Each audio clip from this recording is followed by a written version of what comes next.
My name is Noel Joyner, and I am the quiz guide for Team 3, and we are covering the quiz for Aristotle's Rhetoric. So the first question was, what is rhetoric concerned with? And in Book 1, Chapter 1, it states that it is clear then that rhetorical study in its strict sense is concerned with the modes of persuasion. And in Aristotle's Rhetoric, he explains the importance of rhetoric when it comes to persuading people about something. And so out of all the answers, the correct one was persuasion for this reason. The next question is, which of the following is not one of the rhetorical appeals?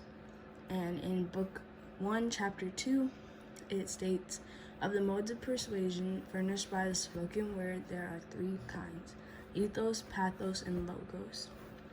And those are the three rhetorical appeals, and along with that, Kyrios was listed, and so that is the correct answer, as it is not one of the rhetorical appeals.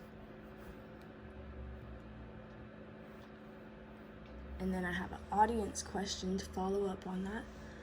And do you think ethos, logos, or pathos would be the best method to use in a persuasive speech, and why?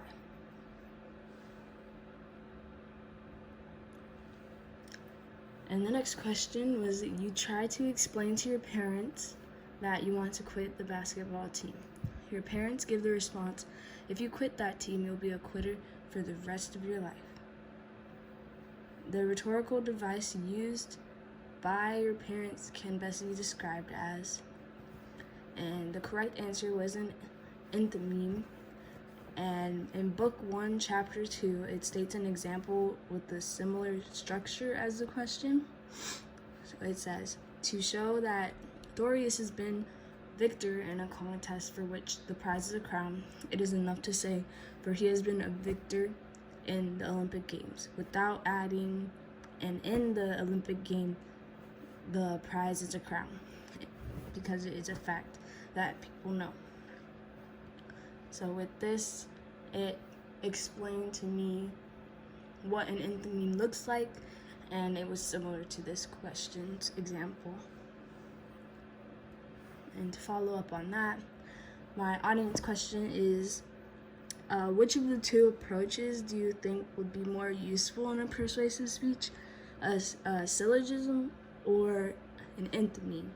And a syllogism is a logical argument that arrives at a conclusion based on a couple reasons believed true, and an enthymeme is a statement which the writer leaves out one of the reasons to make it, or makes it vague, rather than stating all the reasons.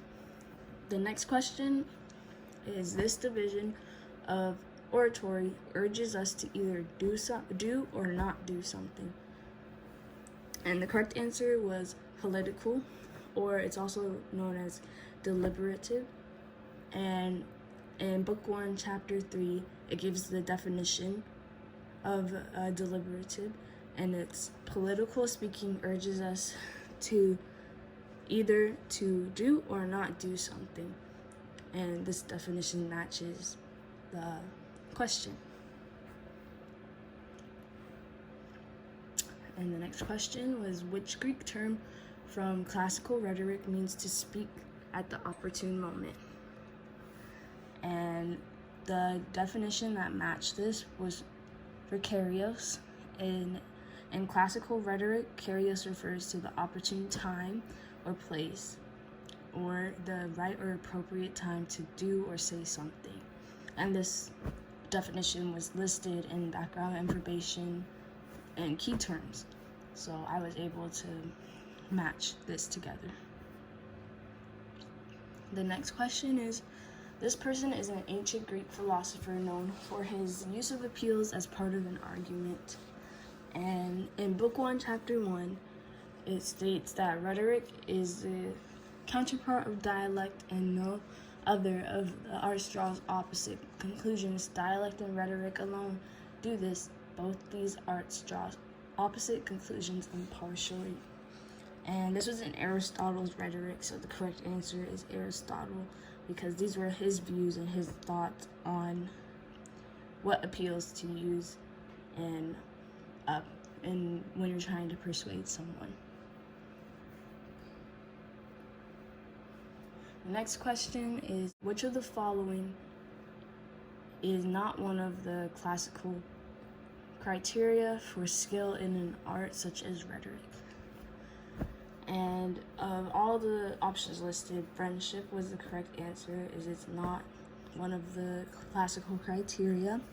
In Book 1, Chapter 1, it states that ordinary people do this either at random or through practice and from acquired habit.